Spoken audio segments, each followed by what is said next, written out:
तो सर पहला सवाल तो ये कि मार्केट में अचानक आज ये तेजी क्यों बनी है? क्या कारण दिख रहे हैं इसके पीछे? Pre budget buying. और बजट तो नजदीक आ गया तो कहीं ना कहीं तो बाइंग होनी थी। देखो कल के सत्र में हड़कंप था, बार बार यही स्टांस था कि मौका तो मिला है। कल बहुत बहुत ज्यादा पिटते चले जा रहे थे, आज भी बहुत सारे स्टॉक्स पिटे हैं। ऐसा नहीं कि सब कुछ चल रहा है। आज है फाइनेंशियल स्टॉक्स का दबदबा, बैंक्स का, जिसका इंडेक्स में सबसे ज्यादा वेटेज है। अगर आप मिड कैप्स की देखोगे हालत तो आज भी बहुत टाइट है। लेकिन ये लार्ज कैप्स में बैंकिंग और फाइनेंशियल्स, एनबीएफसी पॉकेट, यहाँ पर बहुत बहुत तगड़ी खरीदारी हुई। मिसाल के तौर पे जो आज आपको 236 पॉइंट्स ऊपर दिखाई दे रहा है निफ्टी, उसमें से HDFC bank, ICIC bank, Axis bank 58 point, 57 points और 30 पॉइंट्स का कंट्रीब्यूशन इनकी तरफ से। तो ये जो ऊपर के तीन बैंक हैं इन्होंने कमाल कर दिया आज, और बहुत ही तगड़ी खरीदारी, 4-4%, 3 से 4, 4.5% की तेजी इनमें बन गई। फिर बजाज फाइनेंस निफ्टी का टॉप गेनर बन गया 5.5%। ये पूरा फाइनेंशियल सेक्टर अचानक से मूड माहौल यहाँ पर सुधरता हुआ नजर आया। और खबर एक थी जिसने जोश भर दिया, और वो था आरबीआई का बूस्टर डोज, जो कि बैंकिंग और फाइनेंशियल सिस्टम को आरबीआई ने लिक्विडिटी जो इंजेस्ट करने के लिए कदम उठाया है, उसका एक बहुत बड़ा इंपैक्ट पड़ा है। आरबीआई ने 60,000 करोड़ रुपए के ओपन मार्केट ऑपरेशंस का ऐलान कर दिया। इसको आसान भाषा में समझें तो बैंकों को ये जो ईयर एंड, फिस्कल एंड होता है, इसमें लिक्विडिटी की बहुत बहुत समस्या होती है, और अर्थव्यवस्था स्लो डाउन की दौर से गुजर रही है। तो ऐसे में बैंकों को सपोर्ट करने के लिए आरबीआई या तो इंटरेस्ट रेट घटा दे, या फिर किसी भी तरीके से बैंक्स को सपोर्ट करने के लिए कदम उठाए। तो ओपन मार्केट ऑपरेशंस के जरिए ये कदम उठा लिया गया है।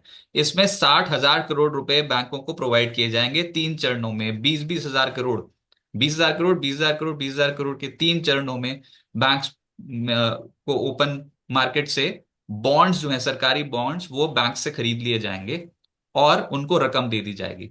ये कदम साफ तौर पे इसलिए क्योंकि बैंकों को ज्यादा लिक्विडिटी मिले, पर्याप्त लिक्विडिटी मिले, ताकि वो अपनी जो लेंडिंग प्रक्रिया है उसमें किसी तरीके की रुकावट ना आए। इसलिए आरबीआई ने ये कदम उठाया। और अब इत्तेफाकन ये आरबीआई की पॉलिसी से पहले और बजट से पहले का कदम है। तो बाजार इसको इस तरीके से देख रहा है कि एटलीस्ट आरबीआई का स्टांस ये है कि अब लिक्विडिटी इंजेस्ट की जाए, बैंक्स को सपोर्ट किया जाए, तो कहीं जो आरबीआई पॉलिसी आएगी उसमें इंटरेस्ट रेट कट ना हो, कट होने की संभावना बहुत ज्यादा बढ़ गई है अब।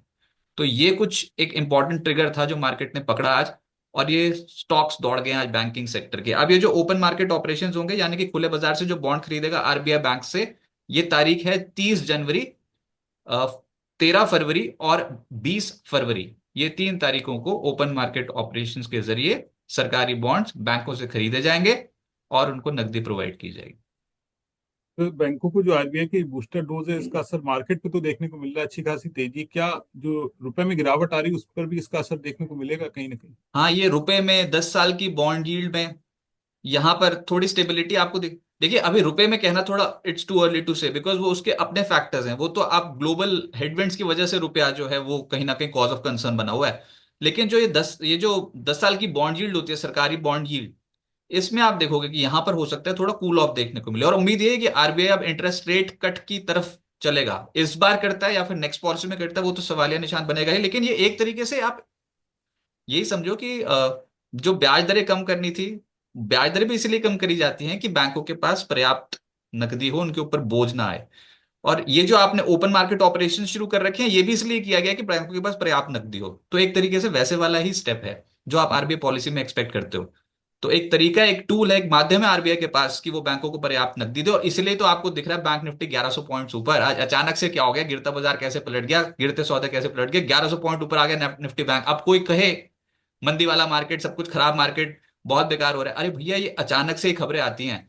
तो गिरते बाजार में, अर्थव्यवस्था में जब स्लो डाउन होता है, तो आपको कोई भी एक ऐसी खबर जो मूड माहौल बदल दे और एकदम से अर्थव्यवस्था के लिए पॉजिटिव खबर हो, वो बाजार पे रिएक्ट करेगी बहुत तगड़ा।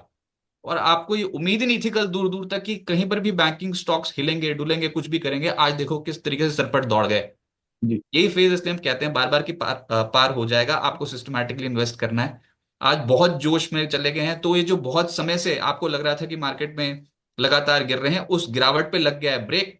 मेरे को लग रहा है कि बजट से पहले एक वर्स्ट इज ओवर, और अब हो सकता है मार्केट थोड़ा अपर साइड की तरफ निकलने की कोशिश करे। We are not out of wood, वो तो बजट देखना है कैसा आता है कैसा नहीं। लेकिन आरबीआई का जो ये बूस्टर डोज था बैंकों के लिए, इसने आज काम कर दिया। और बैंक्स में बहुत तगड़ी खरीदारी है, बैंक्स का सबसे ज्यादा वेटेज होता है इंडेक्स में। इसलिए आज आपको निफ्टी भी ऊपर चढ़ता हुआ नजर आ रहा है। लेकिन पूरी मार्केट आप देखोगे तो जी। स्क्रीन उतनी एनकरेजिंग नहीं है। फाइनेंशियल स्टॉक्स में बहुत अच्छी खरीदारी हो रही है। अच्छा, तो मंगल अच्छा जा रहा है स्टॉक मार्केट के लिए, इसका असर आज ही मार्केट पे देखने को मिलेगा, कल भी देखने को मिल सकता है? थोड़ा सस्टेनेबल लगता है मूव, क्योंकि पिटी बहुत ज्यादा गए हो। कल आप इतनी बुरी तरीके से नीचे चले जा रहे थे और आप 23,800 के लेवल पे पहुंचे थे, उसके बाद 22,800 के लेवल पे पहुंचे थे, और वो 22,800 के लेवल के बाद ऐसा लगता है कि 22,000 भी टूट जाएगा, 21,600 भी आ जाएगा, लेकिन वो बातें हैं, बातों का क्या, कहीं पर भी जा सकता है मार्केट। तो आप सपोज करो बजट आपको अच्छा नहीं लगा, तो एफआई तो पहले ही भर भर के बेच रहे हैं, ऊपर से घटनाक्रम कुछ ऐसा सा हो रहा है। आप इंडियन मार्केट पे सोच रहे हो, यूएस मार्केट पे कितनी बुरी तरह पिटाई हुई है स्टॉक्स की कल के सत्र में, बड़ी बड़ी कंपनियों की, टेक्नोलॉजी कंपनियों की। तो इस समय कुछ ग्लोबल मार्केट्स में भी अस्थिरता का ही माहौल है, कोई बहुत अच्छा माहौल है नहीं। लेकिन हमारे मार्केट पिट बहुत गए हैं क्वार्टर 3 रिजल्ट्स में। अब क्वार्टर 3 रिजल्ट्स एक नेगेटिव फैक्टर बाजार पे हावी हो रहा है, लेकिन आरबीआई पॉलिसी और बजट में पॉजिटिव एक्सपेक्टेशंस, वो थोड़ा पॉजिटिव साइड पे प्ले हो रहा है।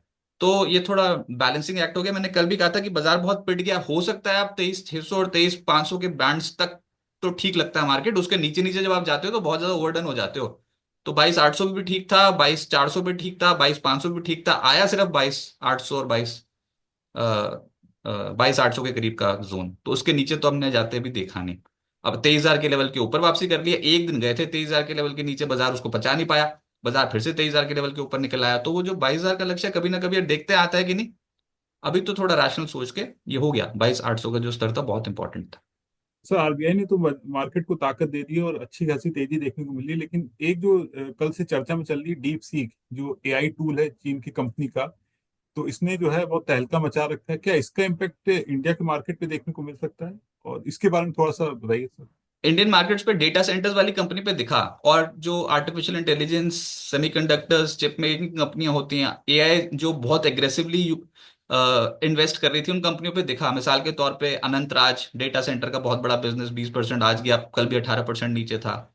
केन्स, नेटवेब, न्यूजेन, एमआईसी इलेक्ट्रॉनिक्स, डिक्सन, बहुत सारी ऐसी कंपनियां थी जो एकदम से शेकआउट होती हुई नजर आई हैं इंडिया में।